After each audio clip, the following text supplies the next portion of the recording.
Sean, looking ahead the next 3 to 5 years, can you give me some predictions for the media landscape? Sure. So my first prediction is that commodity media, which again is, where advertisers have been forced to buy media across very standardized, very undifferentiated media properties, who have standardized really for the purposes of ease and efficiency and creating marketplaces that just make it very simple for buyers and sellers of media to interact. But at the same time, that standardization compromises the user experience. My first prediction is that this commodity media era will come to an end, and that we're going to see a continued proliferation of autonomous marketing platforms who are acting very independent and creating their own ecosystems with their own content delivery systems and their own advertising and media formats, and that ultimately are putting user experience at the very top of their priority list, and understand that brands want to be part of those ecosystems because they are so special and would be willing to take the extra time or go the extra mile to integrate their brand in a way that is native to those ecosystems. So this new wave of autonomous platforms, I think, is going to create the new norm. So today, we call them, independent. We call them autonomous. We call them non-standard. Tomorrow, this will become the standard. So that's the first prediction. The second prediction is that the notion of paid, owned, and earned, which has sort of been the holy trinity for the last 3 to 5 years in digital media, and actually really in all forms of media, will start to erode somewhat. We've already seen that delivering organic content across, social networks like Facebook and Twitter and others has become increasingly difficult because there's just so much competition for the news feed. And also these are ad-supported media companies, and they're generally going to preference advertisers over brands who just want to deliver their branded messages organically, i.e. for free. So I think we're going to start to see a real shift in focus as it becomes increasingly difficult to reach your audience on these social networks without using paid media. So I think in the next 1 to 2 years, we're going to see a shift from paid, owned, and earned essentially to paid, and paid, where you've got a massive audience on Facebook, Twitter, these other platforms. You've spent a lot of time and money to build the audience, and frankly, there's just as big an opportunity, if not a bigger opportunity, to reach an entirely new audience on these platforms, which you can't do organically. And they've become real marketing platforms with the ability to drive true business outcomes and help you reach your actual marketing objectives. And so I think the emphasis on things like organic, right, owned media, earned media, I think it starts to blur a lot.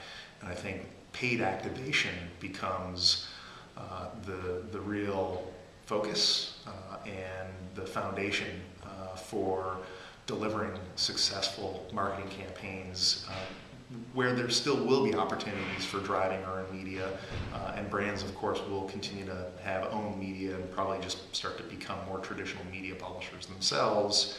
But ultimately, there's going to be a sort of new set of rules and a new way of truly and more effectively activating your audiences on these platforms, and paid media really will rise to the forefront. Do you think television will de-silo, and will all media become more cross-platform? So I think particularly with the digitization of television and connected TV, and the fact that you've got a number of new media companies now partnering directly with television manufacturers, and their apps are installed and embedded and shipped with those televisions, and you can bypass the broadcaster or the cable operator altogether and entertain yourself for countless hours already using Netflix and Hulu and streaming on YouTube and browsing your social networks. I think that in itself, to a degree, is a decentralization. time spent already has shown that, online media consumption is, becoming the dominant, the dominant way to spend time certainly for younger people.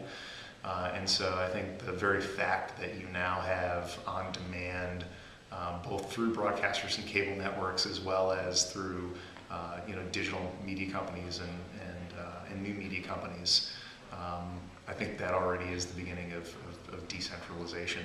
I don't think the broadcasters or the cable companies are going away anytime soon. I think that they have an opportunity to continue to develop content and create programming that is differentiated and unique. And I think most of them realize that that's where they need to be focused. But I think that we're going to see continued fragmentation. You were at an agency in the early 90s, and you deal, I'm sure, with agencies today. How has the agency world changed, in your opinion? The agencies have definitely had to adapt, and I think most of them have actually done a decent job, and I'd say some of them have actually thrived in the chaos that digital media has thrust upon us.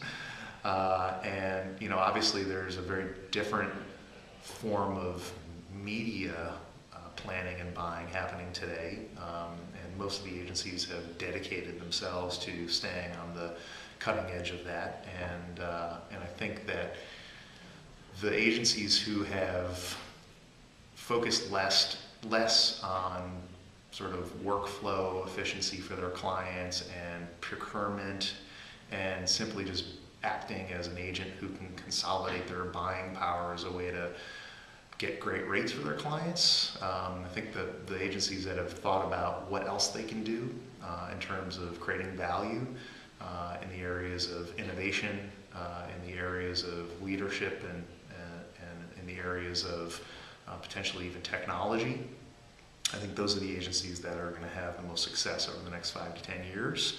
I think the agencies who are just focused on procurement and essentially using their buying power to get the best rates for their clients are going to continue to see margins get squeezed, and they're going to continue to struggle. The one area where agencies, I think, continue to shine, of course, is on the creative side. And there's now actually just more and better palettes for them to work with. So, when I was in the agency world, it was we were either creating a print ad, or creating a radio spot, or creating a TV spot. We might do some out-of-home as well. Pretty limited set of palettes, and that was actually pretty great. And we could create 4 different pieces of creative that were all pretty unique and all part of the same theme. Now you've got to think about desktop, digital, and now you've got to think about social media, now you've got to think about mobile. Video, of course, has so many different flavors now. It's not just linear television, but it's digital, and within digital there's lots of different formats. So I think while the media businesses within the agencies are definitely facing some headwinds, primarily driven by things like programmatic advertising, I think that the ability to develop a brand strategy and to tell a story and develop great creative and compelling and entertaining advertising creatives is one area where certainly the agencies have continued to shine.